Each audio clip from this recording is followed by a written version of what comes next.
नमस्कार दोस्तों, आपका वेलकम है आपके अपने YouTube चैनल ब्रिलियंट शिक्षा बाय अनीता चंद्रा में। तो दोस्तों आज हम लोग बात करेंगे क्लास 10th की चैप्टर नंबर 10 एक्सरसाइज 10.2। सो इससे पहले वाली वीडियो में हम लोग बात कर चुके हैं क्वेश्चन नंबर 9 तक। तो आज जो है हम करने जा रहे हैं क्वेश्चन नंबर 10 से स्टार्ट करेंगे। तो चलिए स्टार्ट करते हैं पहला क्वेश्चन। तो क्वेश्चन है prove that the angle between the two tangents drawn from an external point is of a circle is supplementary to the angle subtended by the line segment joining the point of contact at the center। तो देखिए जो important बात है हमें समझने वाली वो ये है angle between the two tangents. तो angle between the two tangents आपके पास ये हो गया। देखिए टू टेंजेंट आपके पास यहाँ पे मैंने फिगर बना ली है। ए पी एक टेंजेंट है और पी बी दो टेंजेंट है, तो इनके बीच का एंगल ये हो गया। तो angle between the to tangent number 1। Number 2 है सप्लीमेंट्री। सप्लीमेंट्री का मतलब होता है जिन दो एंगल्स का जो सम है 180 डिग्री है। उसके बाद कौन कौन सा एंगल है? To the angle subtended by line segment joining the point of contact. अब पॉइंट ऑफ कांटेक्ट आपके पास कौन सा है? ए और बी। इसको ज्वाइन करने वाला आपके पास लाइन सेगमेंट हो गया ए बी।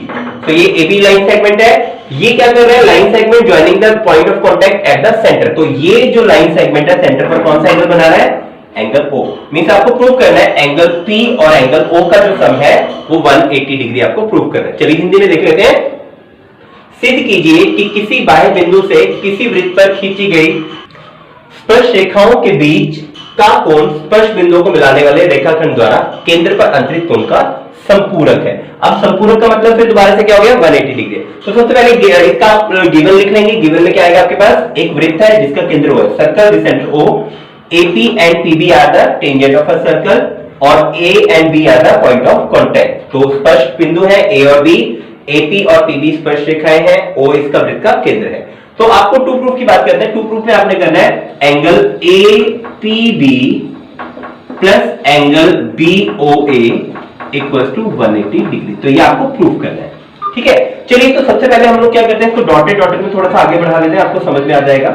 तो यहां से हमने एक प्रॉपर्टी की थी कि अगर कोई भी एक सर्कल है उस पर अगर टेंजेंट है तो रेडियस अगर आता है तो वो 90 डिग्री का एंगल बनाता है। तो यहां पर देखेंगे आपके पास रेडियस, आपके पास OA रेडियस हो गया। OA इस लाइन के साथ जो एंगल बनाएगी वो कितना बनाएगी? 90 डिग्री। सिमिलरली आपका एंगल OB जो है वो एंगल बनाएगी अगेन 90 डिग्री। तो आपके पास देखिए APBO एक क्वाड्रिलेटरल बन गया। अगर क्वाड्रिलेटरल है तो दैट मींस इन चारों एंगल्स का सम कितना होना चाहिए? 180 डिग्री। तो चलिए आगे देखते हैं। तो स्टार्ट करना है कैसे आपने। सबसे पहले देखते हैं angle OAP equal to 90 degree and angle OBP again 90 degree. दोनों का रीजन क्या हो जाएगा? रीजन आप लिखेंगे radius and the tangent meet at 90 degree to each other और radius and the tangent are the perpendicular to each other. तो हिंदी में क्या लिखेंगे बेटा? स्पर्श रेखा और त्रिज्या एक दूसरे पर लंब होती है। तो अब हमने दोनों 90 डिग्री के बना दिए। अब देखते हैं इन क्वाड्रिलेटरल मतलब चतुर्भुज कौन सा? APBO। तो चलिए इन क्वाड्रिलेटरल APBO तो क्या देखते हैं? Angle OAP plus angle OBP plus angle APB plus angle आपके पास ये रह गया BOA, angle BOA equal to 360 degree. अब क्वेश्चन ये 360 क्यों होगा? आप यहां लिखेंगे sum of angles of quadrilateral मतलब चतुर्भुज के चारों कोणों का जोड़ है वो 360 डिग्री होता है। अब करना क्या? वैल्यू पुट करते हैं। सबसे पहले देखते हैं OAP हमने अभी निकाला था OAP 90 डिग्री। तो OAP की जगह हम लिखते हैं 90 डिग्री प्लस OBP हमने लिखा था 90 डिग्री अगेन 90 डिग्री प्लस आपके पास रह गया APB and angle BOA plus angle APB plus angle BOA equal to 360 degree. अब इन दोनों को ऐड कर लेते हैं। आपके पास 90 प्लस 90 कितना हो गया? 180। सो 180 degree plus angle APB plus angle BOA बराबर 360 डिग्री। अब क्या करेंगे, इस 180 को उधर लेके जाएंगे, माइनस हो जाएगा angle APB plus angle BOA बराबर 360 माइनस 180 डिग्री। इन दोनों को माइनस कर लेते हैं तो आपके पास क्या हो जाएगा 180। So therefore angle APB plus angle BOA equals to 180 degree.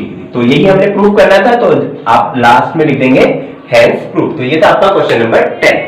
तो चलिए क्वेश्चन नंबर 11 की मैंने आपको फिगर यहाँ पर हमें गिवन यहाँ पर बना दी है।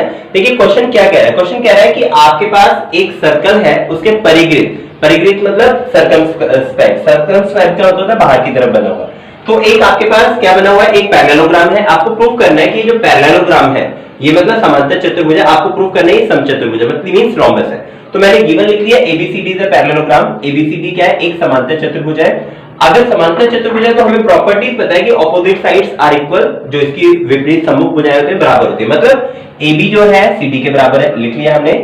AD जो है BC के बराबर है, AD BC के बराबर, ये भी हमने लिख लिया। उसके बाद हम देखते हैं टू प्रूफ। टू प्रूफ हमें प्रूफ करना है ABCD क्या है, एक समचतुर्भुज है। समचतुर्भुज मींस रोम्बस। अगर ये रोम्बस है तो रोम्बस मींस रोम्बस की सारी साइड्स इक्वल होते हैं। तो सारी साइड इक्वल के लिए मुझे प्रूफ करना है AB इक्वल्स टू BC बराबर CD बराबर DA। सो बिल्कुल हम लोगों ने जो पहला क्वेश्चन किया था क्वेश्चन नंबर 8, सो उसी की तरह हम लोग इसको कर लेते हैं। तो याद रखना है कि जो साइड जिस साइड के बराबर है हमने उसको उसके बराबर लिखना है। तो चलिए स्टार्ट करते हैं। सबसे पहले DR दिखते हैं in figure, DR equals to DS, हमने लिख दिया DS। देखिए ये DR DS के इक्वल है, RC आपके पास QC के इक्वल है। उसके बाद BQ की बात करें तो ये किसके इक्वल आएगा, PB के इक्वल आएगा। और उसके बाद आपका AP बराबर आएगा AS के। तो इसको P थोड़ा सा बड़ा लिख लेते ताकि आपको दिख जाए। ओके, तो चलिए आपके पास आ गया DR DS के इक्वल। उसके बाद देखते हैं RC जो है वो बराबर आएगा CQ के इक्वल। उसके बाद फिर देखते हैं BQ। अब ये आपके पास है, याद रखना है कि आपने जो साइड जहां ऐड होनी है उसके साइड में लेनी। मींस अगर DR है, DR के साथ RC होगा, DR के साथ RC ऐड होगा तो मिलके आपके क्या बनेगा, CD बनेगा। इसी तरह अगर आप BQ को ले रहे हो तो BQ के साथ में क्या आना चाहिए, CQ। तो आपने लिखना है BQ बराबर है PB के, हम लिख देते हैं PB। हमारे पास क्या आया, यहां से हमने जो चारों इक्वेशन बन सकती थी वो हमने बना लिया है। देखिए DR RC के इक्वल, DR DS के इक्वल, RC CQ के इक्वल, BQ PB के इक्वल और AP आपका AS के इक्वल। तो ये लिख लिया हम लोगों ने सीक्वेंस पे। अब क्या करते हैं हम लोग, third plus fourth plus fifth and plus six. तो इसको ऐड करने पे देखते हैं, ये देखते हैं DR प्लस RC। तो DR प्लस RC आपके पास क्या होगा, CD। तो यहां पर लिख दें CD plus PB plus AP। देखते हैं PB प्लस AP, ये आपके पास हो गया AB। तो यहां पर लिख लेते हैं AB इक्वल्स टू में इस तरफ देखते हैं, इस तरफ DS और CQ, DS और AS। देखिए DS और AS जो है मिलके आपके पास क्या बन गया, AD।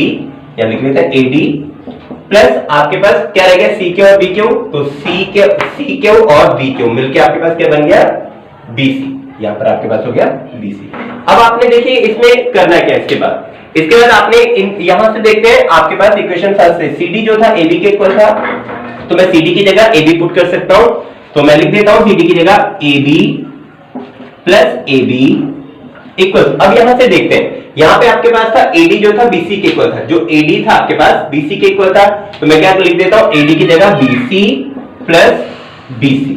अब इन दोनों का रीजन आप यहां लिख देंगे from equation first and second. ठीक है, ये आपने फर्स्ट एंड सेकंड इक्वेशन से लिया है। अब देखते हैं AD AB आपके पास कितना हो गया, 2 टाइम AD और BC BC 2 टाइम BC। तो यहां से 2 कैंसिल, आपके पास आ गया AB इक्वल्स टू BC। ये आपके पास 6 और आपके पास 5 6 7, आपके पास 7th इक्वेशन हो गई है AB इक्वल्स टू BC। अब एक बार ध्यान से देखते हैं, देखिए आपके पास ऑलरेडी था जो AB था, AB जो था वो DC के इक्वल था। यहां से लिख लेते हैं AB बराबर है DC। ओके, अब जो DC था वो आपके पास इक्वल था, DC को देख लेते हैं, DC आपके पास क्या है, DC। तो DC आपके पास AB के इक्वल था और यहां से AB किसके इक्वल है, BC के इक्वल। और BC किसके इक्वल था? AD के इक्वल था। यहां पर लिख देते हैं BC इक्वल्स टू AD। ठीक है, अब इन तीनों इक्वेशन से देखते हैं। देखिए AB जो है BC के इक्वल है और जो BC है वो AD के, मींस AB जो है वो AD के इक्वल आ गया। यहां पर लिखे, सबसे पहले लिख देते हैं AB बराबर है, सबसे पहले नंबर 1 BC के इक्वल, मैंने BC के इक्वल लिख लिया। अब जो BC है वो किसके इक्वल है? AD के इक्वल, इसका मतलब ये AD के इक्वल हो गया। ओके, अब AD जो है, AD यहां से देख लेते हैं, AD जो है BC के इक्वल था, तो इसमें इसका मतलब क्या हो गया? चारों साइड जो आपस में इक्वल हो गए। तो देयरफॉर मैं लिख सकता हूं AB equals to BC equals to AD, और जो लास्ट साइड बची है आपकी AD BC CD, CD आपके पास बच गया, तो देयरफॉर इक्वल्स टू CD। तो चारों साइड इक्वल है, तो therefore ABCD is a rhombus. क्या लिखेंगे बेटा? ABCD क्या है? एक समचतुर्भुज है। ठीक है, तो ये आपका था क्वेश्चन नंबर 11।